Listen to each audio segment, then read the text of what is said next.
Alors, bienvenue à ce 4e congrès international de la Fondation pour la défense des droits et libertés du peuple, chers amis. Merci d'être là. Merci. Bon, ça arrive parfois que dans une famille, il y ait des chouchous. Est-ce que vous avez déjà entendu le terme chouchou en Europe? Oui. Ben, un des chouchous au Québec, c'est Christian Perron. Christian, viens.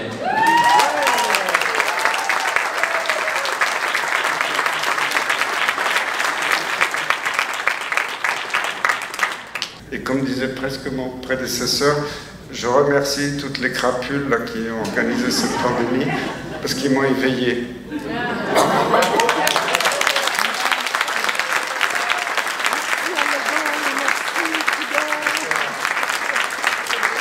En 2019, je pensais naïvement vivre en démocratie, que l'Europe c'était un modèle de démocratie, même si on voyait bien qu'il y avait de la corruption depuis toujours, mais bon, comme c'était partout, on se disait bon, c'est pas trop grave. Mais je pensais qu'il y avait encore un espace de liberté, que les médias étaient libres et tout ça. Et alors, déjà, je m'étais battu sur la maladie de Lyme déjà avant le Covid, mais alors là, quand le Covid est arrivé, je dis c'est pas possible de voir tous ces médias aux ordres qui racontaient des mensonges tous les jours, toute cette corruption énorme. Bien, c'est merveilleux. Pour avoir travaillé dans le milieu de la santé pendant la pandémie, bien, on sort de l'isolement et on se rend compte qu'il y a plein de bonnes personnes qui partagent les mêmes valeurs que nous dans le milieu de la santé, à certains égards. L'esprit a quitté le souffle. Gentiment, fermement, on ramène notre attention sur cette inspiration et on reprend le décompte.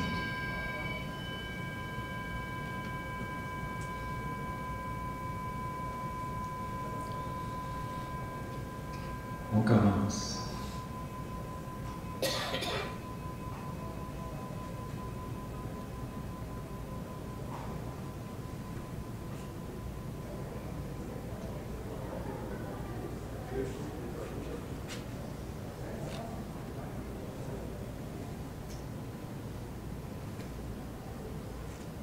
Jusqu'à présent, c'est excellent. Et à chaque fois que je suis venu ici, ça fait ma 3e année de participation avec la Fondation.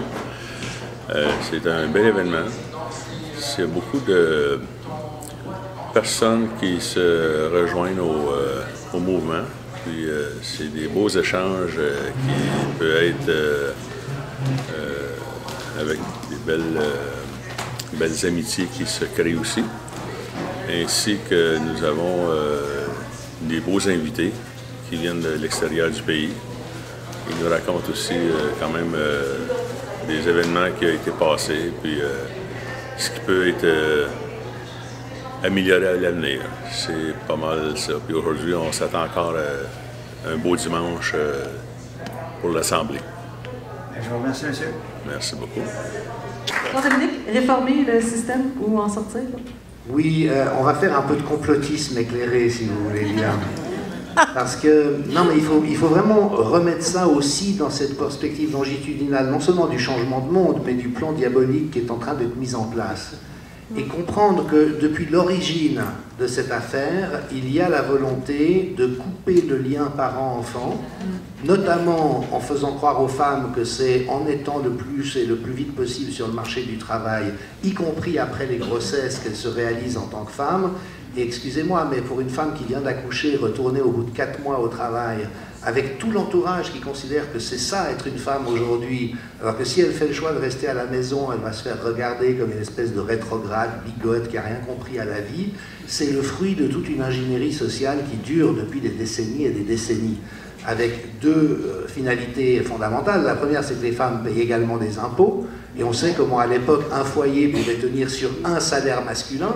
Aujourd'hui, avec les 2 salaires, les couples vivent moins bien qu'à l'époque. Pourquoi? Parce qu'il y a ce système de siphonnage des ressources qui mettent les gens dans la précarité. Mais donc comprendre que la visée finale, c'est pour l'État dystopique de s'approprier les enfants et de pouvoir les modeler à leur guise.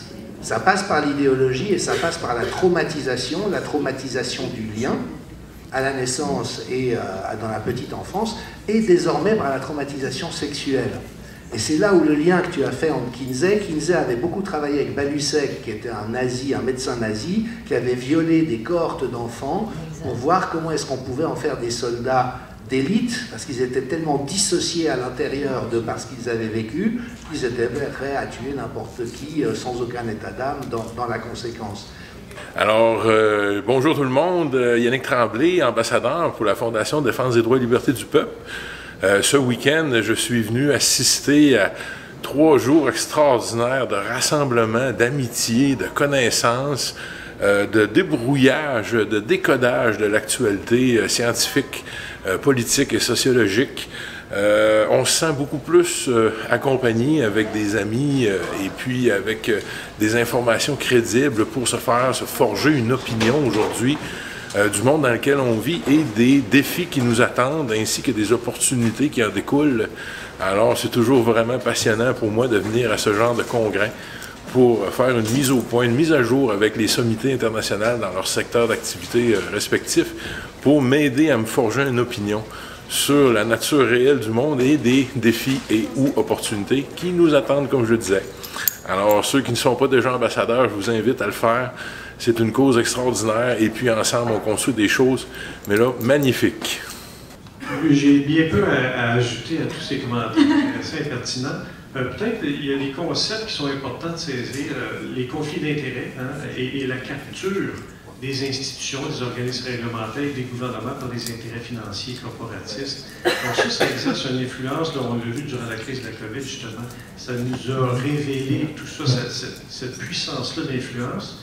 Et c'est là que l'esprit critique, l'indépendance de la pensée sont extrêmement importantes, justement, pour assurer que la protection du public. Moi, j'ai toujours vu les universitaires comme jouant un rôle primordial pour assurer la protection du public de la puissance de ces intérêts-là, qui n'ont pas nécessairement pour intérêt la protection du public. Pour la première fois, j'assiste au congrès, mais depuis plusieurs années que j'en entends parler. Je trouve que le congrès, ça rapproche les gens, ça met des idées en valeur et puis ça permet d'échanger. Et ça nous permet de rencontrer des belles personnes qui partagent les mêmes idées sans étant pareilles. Donc, ça nous permet de tous et chacun d'évoluer intérieurement et de continuer de grandir dans nos pensées et dans nos buts de vie. Dans la maladie, est souvent, on va dire, une conséquence d'un désalignement entre ce qu'on pense, ce qu'on fait et ce qu'on est profondément. Dès qu'il y a un désalignement, dès qu'on est obligé de faire des choses qui ne nous plaisent pas, dès qu'on est obligé de faire un boulot parce que ça paye les factures qu'on déteste et qu'on ne vit pas sa passion, évidemment qu'on devient un zombie. Et c'est vraiment intéressant même d'aller encore plus loin là-dedans parce que c'est ne pas... En fait, chaque individu est unique. En fait, on arrive sur Terre avec des capacités et des attributs qui nous permettent de faire certaines choses mieux que quiconque sur cette Terre. Bonjour, congrès de la FDDLP 2025. Mon nom est Daniel Côté, c'est mon 4e congrès, je suis là depuis le début. Et cette année, j'étais moins tenté. On vient de loin, ça prend du temps, avec nos familles, tout ça. Alors, je me questionnais, mais maintenant que je suis ici, la flamme est revenue rapidement. Les panélistes sont extraordinaires de qualité, ils nous amènent à se questionner, à réfléchir, à reconnecter avec des notions extrêmement importantes du vivre ensemble. Et c'est seulement ici où on peut, je pense, pour ce qu'on vit, là, on va chercher une qualité extraordinaire qu'on retrouve rarement là, dans des fins de semaine, juste avec les noms qu'il y a ici, des astrophysiciens, des grands penseurs, physique quantique. Alors, c'est une expérience, puis le plus important pour moi, c'est que je crois que la société se porte mieux grâce à des entités comme la FDDLP et toutes les autres sphères qui qui tourne autour de ça avec Réinfo Québec et tous les amis complémentaires. Alors, merci à la FDDLP et j'invite les gens à vivre cette expérience. Cette bouillie New Age, c'est quelque chose qui est absolument révoltant et qu'il est important de ne pas entretenir. Alors, je vais faire un retour sur... parce que c'est important que vous le sachiez, parce que sinon vous allez rester dans ces croyances, finalement, qui sont des croyances limitantes, hein, et qui peuvent vous empêcher de prendre la mesure de la véritable révolution à venir. Et donc je vais revenir sur les débuts de la mécanique quantique et ce qui a fait qu'on en est arrivé à cette mauvaise interprétation qui donne lieu aujourd'hui à tout un tas de pratiques, la médecine quantique, etc., et je dirais la cuisine quantique, etc., et c'est quelque chose qui est totalement contre-productif. Donc il est temps d'arrêter avec ça et de commencer à être sérieux. Alors je vais revenir sur les raisons quand même qui ont fait qu'on a relié la physique quantique à la psychologie et les raisons pour lesquelles finalement c'est quelque chose qui bloque l'avancée de la science. Très agréable, très bien organisé, beaucoup de gentillesse. Je me sens quand même un peu confiné. Bon, parce que je réside d'habitude à la montagne et dans un environnement à très faible densité de population, et là le fait cet entre-soi m'oppresse un peu. Voilà. Ce serait le fait que je trouve que on va trop dans la psychologie alors qu'on est dans un changement de paradigme complet avec une transformation complète de notre vision de la réalité. Il n'y a pas la prise de conscience que ce qui se passe en ce moment est un événement absolument exceptionnel dans l'histoire d'une espèce. Parce que toutes les courbes sont exponentielles. Donc il n'y a que 3 issues possibles. C'est soit la destruction totale, soit la mise en esclavage de l'espèce humaine, soit le passage à un niveau supérieur. Et ceci n'est pas compris. Et j'ai l'impression qu'on reste trop dans la psychologie, et en plus dans une psychologie qui est relativement élémentaire et qu'on ne considère pas suffisamment la psychologie liée au soi, liée au fait que nous sommes liés à plus grand que nous-mêmes, etc. Ceci n'est pas assez développé. J'ai l'impression que ça manque au public canadien, bien que vous ayez eu des grands comme Bernard de Montréal qui vous ont beaucoup donné d'enseignements à ce niveau-là. Mais j'ai l'impression que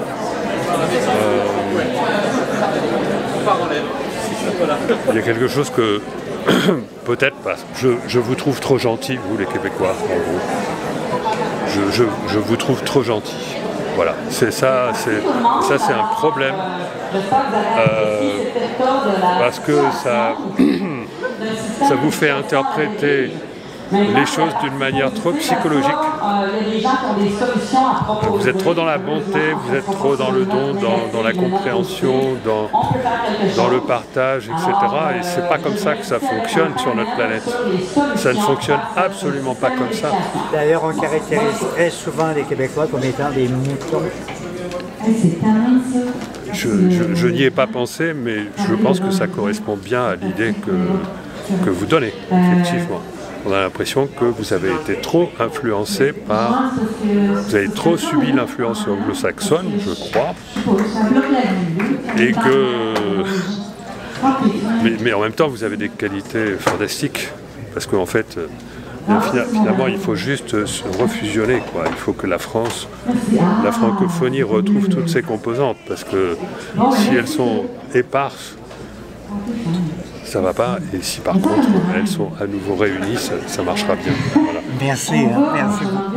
Ben, vu que c'est le 4e, puis moi j'étais là au tout début en 2022, au premier, 2, 3 et maintenant le 4e, ben, c'est toujours une belle rencontre, une belle occasion de partager de l'information, de faire du réseautage entre amis. On est devenus une famille, des amis. De découvrir des conférenciers à travers l'océan aussi, les Français, c'est extrêmement intéressant. C'est vraiment une belle occasion de se réunir, de fêter, de célébrer la liberté, la connaissance, le monde qui s'en vient. Moi, je trouve que c'est très, très positif. On continue à penser que la vie, ce n'est que ça. Donc, c'est tout le monde subatomique, c'est au-delà, ce sont des particules ou des ondes en dessous de l'électron. On est vraiment rendu loin, là. Heureusement, c'est au 20e siècle c'est arrivé, donc la chasse aux sorcières était terminée, les opinions divergentes étaient tolérées, et les révolutionnaires de la science à l'époque ont été renommés et détenteurs de prix Nobel, qui s'appellent Einstein, Planck, Heisenberg, Bohr, fait que c'est...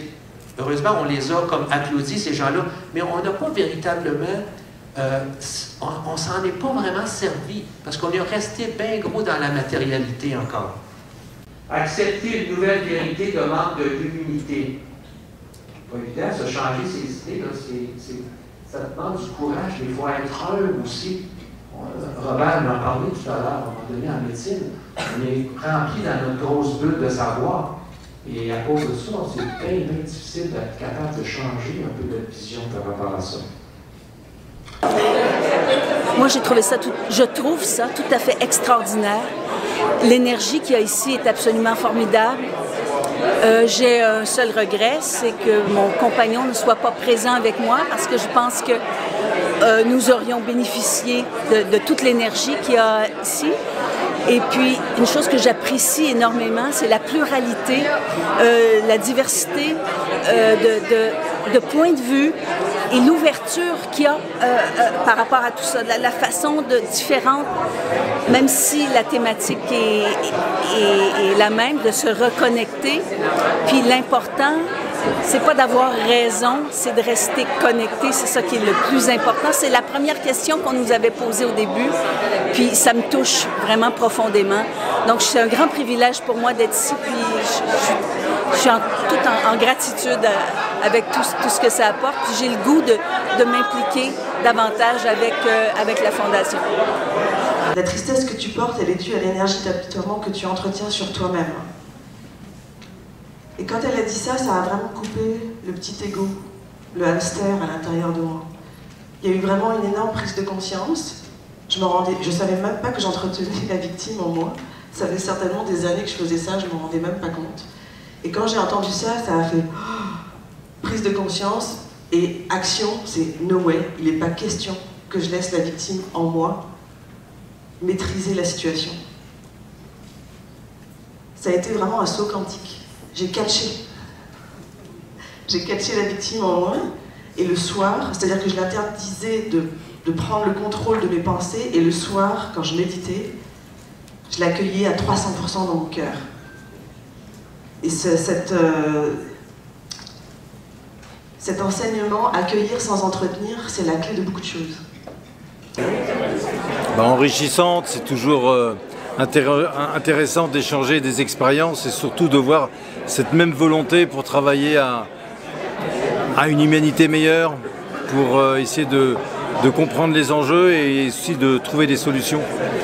Voilà, donc c'est toujours enrichissant d'avoir, on a eu des témoignages, des conférenciers, je trouve vraiment pertinents, intéressants et qui nous donnent vraiment envie de voir le monde d'une façon non pas différente, mais de travailler à une meilleure humanité, c'est ça que j'ai envie de dire. D'après vous, quels sont les dossiers qui devraient être prioritaires? Toutes les questions sur l'enfant, on a beaucoup parlé du wokisme là. L'enfant aujourd'hui c'est l'avenir du monde, c'est l'avenir de l'humanité. Et vous le savez, dans un monde inversé où tout est dénaturé, on ne s'attaque pas à l'enfant d'une façon ou d'une autre, on ne lui bourre pas la tête avec des idéologies à l'âge de 3 ans. Et donc ça rejoint complètement mon combat un petit peu contre la pédocriminalité que j'essaye à mon humble mesure de remplir, quoi. Je vous remercie. Ben, c'est moi qui vous remercie. Faites de votre enfant un allié, un complice. Demandez-lui de raconter tout ce qu'il trouve étrange à l'école. Soyez à l'affût de tout ce qui se passe à l'école. Il faut tout savoir ce qui se passe à l'école, surtout aujourd'hui, encore plus aujourd'hui. Il faut tout surveiller. Faites partie aussi du comité d'école. Moi, j'ai fait partie du comité d'école pendant des années. Demeurez toujours très poli, mais argumenté et logique. La théorie de genre, l'identité de genre, ça ne se tient pas. Ça ne marche pas. C'est là-dessus qu'il faut augmenter. J'augmente beaucoup là-dessus. En début d'année, allez rencontrer aussi le professeur qui donne le cours pour connaître sa position par rapport au cours. Demandez-lui de vous expliquer les notions qui vous apparaissent confuses ou allant à l'encontre de vos valeurs. Posez-lui plein de questions. Quelle est la personne qui va donner le cours? Quelle est sa formation de base pour parler de sexualité, d'identité de genre, d'une théorie non morale? Tout ça, avouez vos inquiétudes. Combien d'heures va savoir? Et la sexualité sera-t-elle abordée dans d'autres cours, comme le français? Parce qu'ils l'abordent dans d'autres cours. Là. Ils parlent dans le français, ils vont leur faire des textes comme... Puis la petite fille me disait, il y avait un cours là-dessus sur exactement là, les femmes qui se changent en dents, puis tout ça. Puis il y avait un texte là-dessus qu'il fallait qu'ils commentent. C'est bon, alors bon. Connaître tous les livres de lecture sont suggérés aussi. Moi, j'ai lu, mes petits-enfants, des livres, là, que moi, je serais parti en courant à l'école. Je serais parti en courant. C'était très sérieux. C'était wokiste, ça ne va pas être plus wokiste que ça. On sait que la nourriture, c'est un des plus grands éléments de prévention des maladies. Oui, mais là, je vous arrête tout de suite parce qu'il y a plein de gens qui sont très déçus du fait qu'il n'y a pas eu un moratoire sur les... Parce que, bon, c'est bien beau, oui, on le sait, là, que la nourriture, il y a des éléments, des ingrédients toxiques dans la nourriture, mais il y a beaucoup de gens qui sont déçus du fait qu'il n'y ait pas eu un moratoire sur les injections. Moi, je pense qu'il doit y avoir des négociations un peu souterraines, mais de toute façon, il n'y a plus aucun enfant aux États-Unis qui est inoculé avec le vaccin Covid. Donc, qu'il y ait un peu de danse du ventre autour de ça, je pense que ça ne change pas le fond du problème. Ça leur permet de faire passer des choses peut-être plus importantes actuellement. Après, quand il a dit on va autoriser, je ne sais plus quel laboratoire, à faire une étude clinique sur un nouveau vaccin pour le Covid, d'abord, ce n'est pas un vaccin ARN messager, déjà.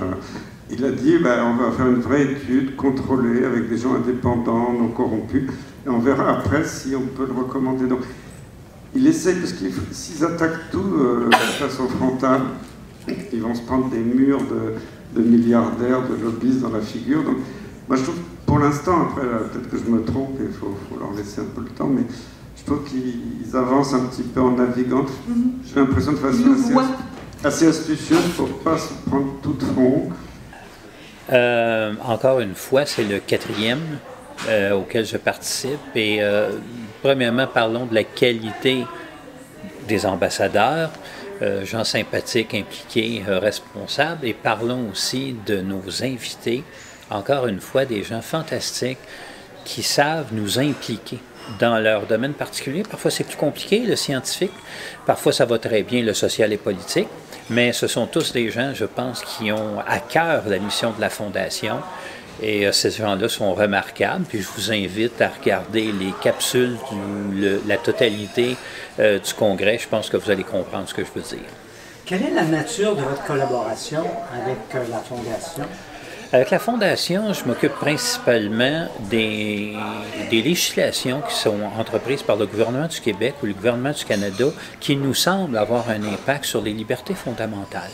Alors, il est très important de comprendre que de plus en plus, à mon avis, le législateur ou les législateurs ont cette manie de tenter de sécuriser l'État. On peut se demander si c'est vraiment pour la sécurité des citoyens ou pour le contrôle des citoyens. Or, mon but, c'est de faire la recension des législations ou de la réglementation et m'assurer que j'informe bien la Fondation et, bien sûr, les ambassadeurs ou ceux qui nous écoutent, de manière à ce qu'on soit proactif et qu'on comprenne, 1, comment l'État fonctionne, 2, est-ce que c'est vrai qu'il est répressif ou non, Du moins, on peut le penser, ça peut être subjectif, mais notre intention, c'est de défendre, encore une fois, puisque c'est la Fondation de défense des droits et libertés de la personne, donc le nom le dit, mon travail, c'est ça. Nous, ce qu'on veut, c'est de la science rigoureuse. Bon, le problème de la science, c'est qu'elle est extrêmement polluée, on le sait.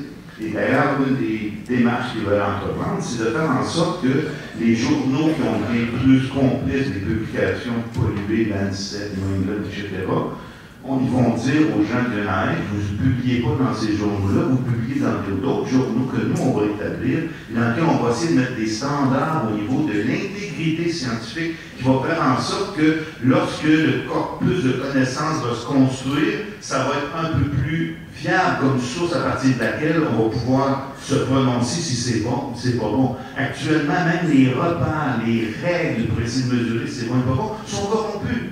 Alors moi je m'appelle Stéphane Le Petit, je suis binational puisque je suis canadien depuis 15 jours, français d'origine et je suis venu vivre au Québec il y a 5 ans. Je suis arrivé juste quand il y a eu les grands moments de pandémie. J'ai été traumatisé parce que d'abord choc thermique, je suis arrivé de Martinique, choc culturel, je suis français, retraité. Donc j'avais plus d'activité et j'ai subi ce qui s'est passé. Et par contre, l'avantage en étant retraité, c'est que j'ai pu m'informer et suivre en temps réel et me faire ma propre opinion. Donc ça a été vraiment une agression. Une agression et puis ce qui a été pour moi le plus dérangeant, c'est que ça nous a fait exploser. Ils nous ont explosé. Et c'est pour ça que d'avoir découvert cette fondation et le petit mot qu'ils ont mis, la recréer du lien, c'est indispensable pour nous reconstruire socialement. Réunir ce qui est épars, ça nous donnera de la force. Si on est seul, on fait comme moi, on tombe dans la colère, on tombe dans la révolte, on tombe quasiment même dans la violence. Hein.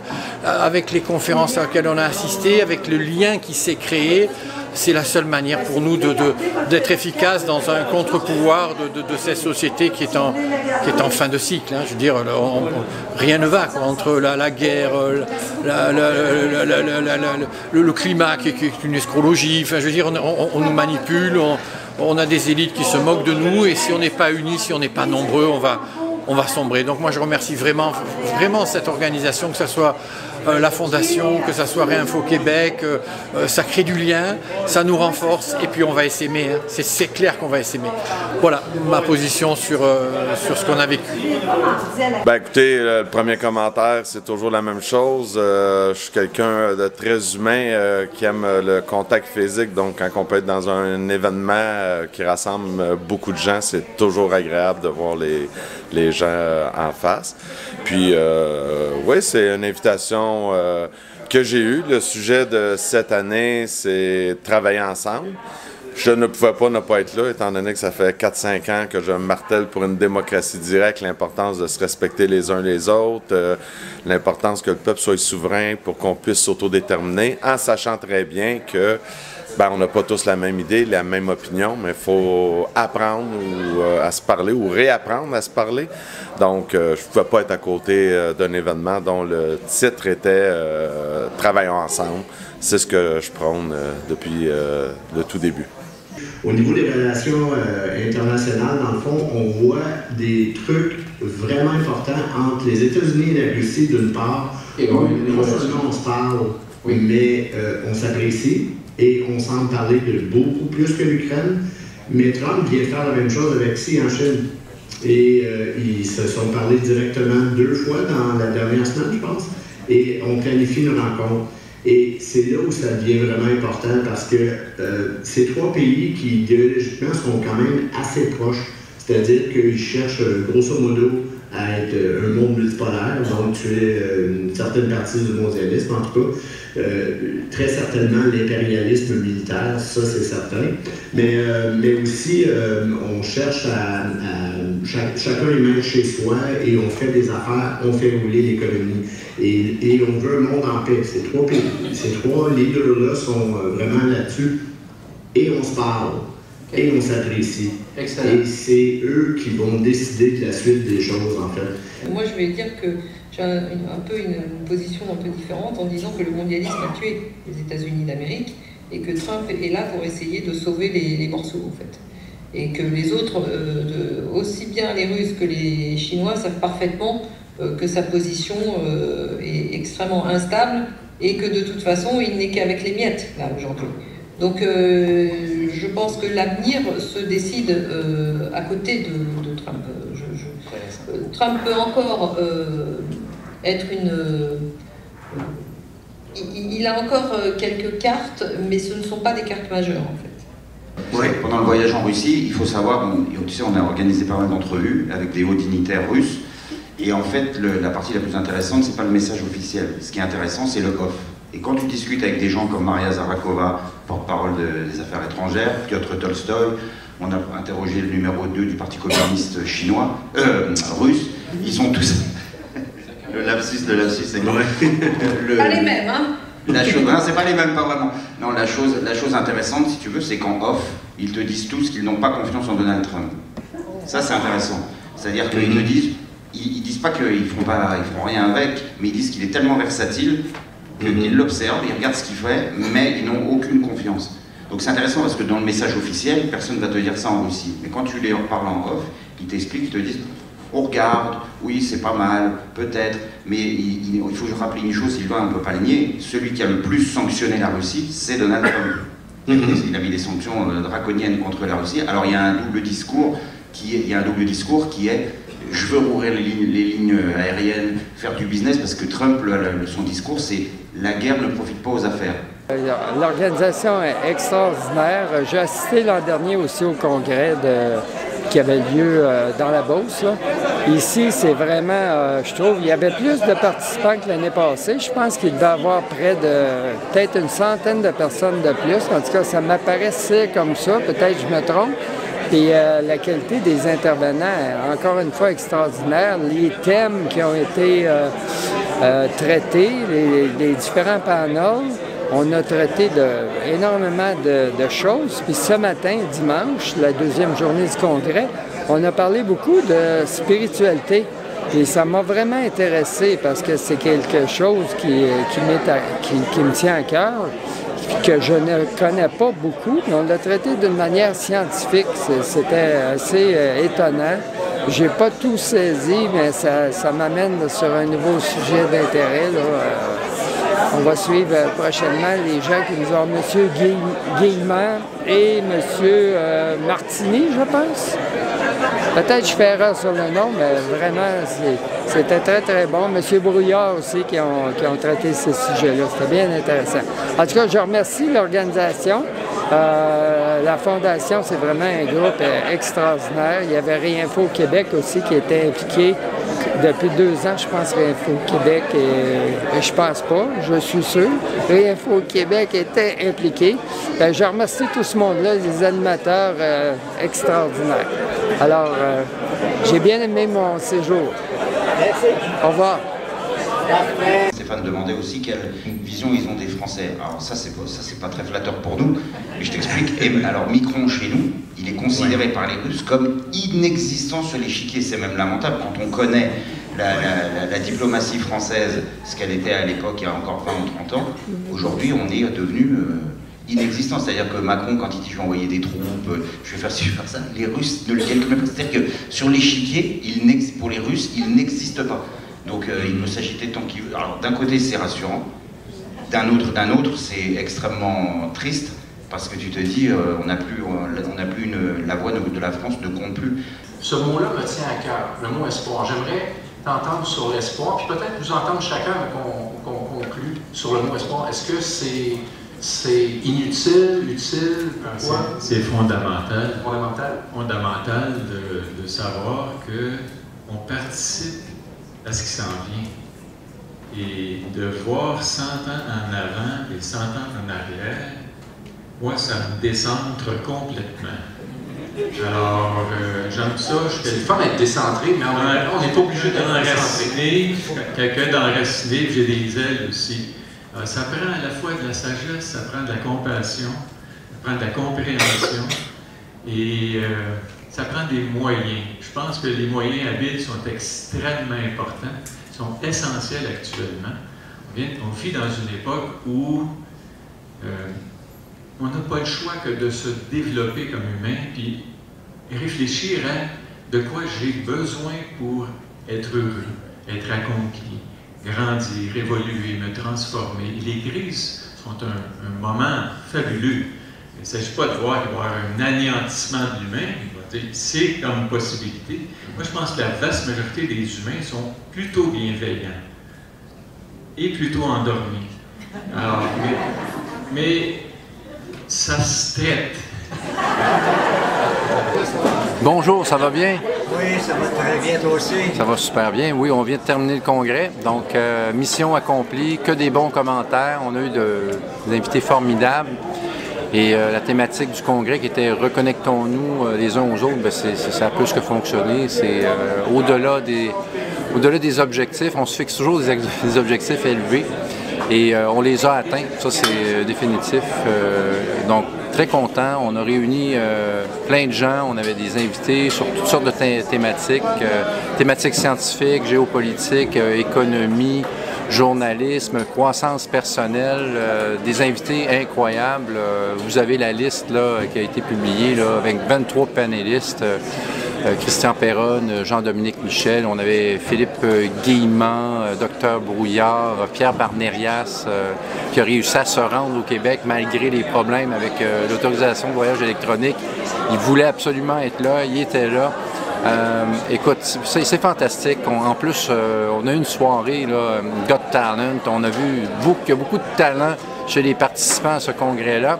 Et il y avait un band là, de Chinese, il était d'une générosité incroyable et je les salue.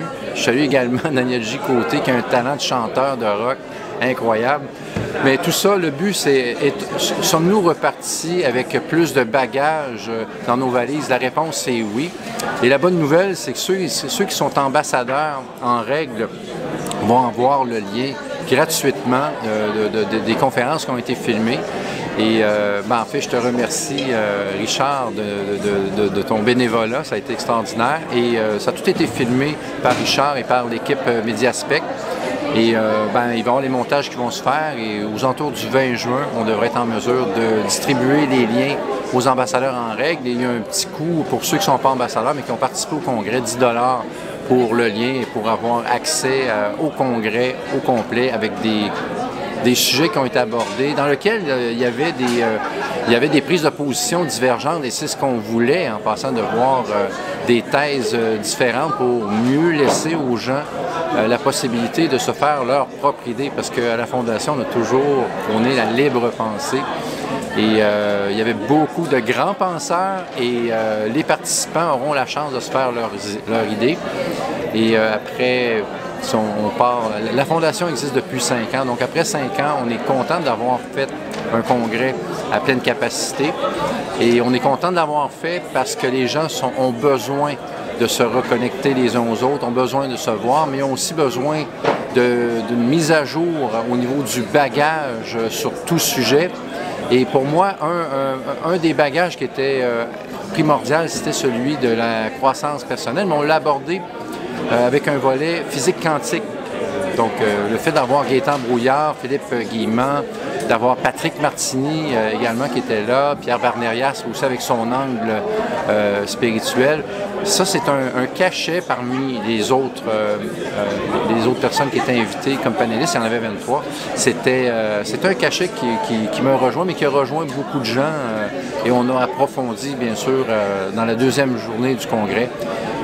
En ce dimanche, on a approfondi ces sujets-là et on a parlé aussi d'éducation avec Jean-Dominique Michel, avec Alain Roy. Ça a été organisé, ce volet-là, par l'équipe de Réinfo Québec qu'on salue. Et on salue également tous les partenaires qui ont participé à la réalisation de cet événement-là. Je tiens encore une fois à remercier les bénévoles qui donnent sans compter. Ça a été vraiment, encore une fois, un beau moment. Je suis très heureux. Mission accomplie. Et là, on n'a pas terminé puisqu'on est dimanche, le 8 juin.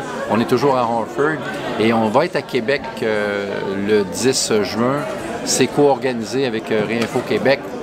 Nos invités Jean-Dominique Michel et Christian Perronne vont aller rencontrer les gens à Québec, rencontrer les gens également à Saint-Antoine-de-Tilly et on va aller voir les gens de Rimouski chez Sylvain Laforêt, qui a une auberge maintenant là-bas. On va aller saluer les gens du Bas-Saint-Laurent et encore une fois, merci Merci à tous ceux qui ont permis la réalisation de ce bel événement-là. Merci à tous ceux qui ont été partenaires et aux bénévoles. Très heureux. Merci beaucoup, Richard.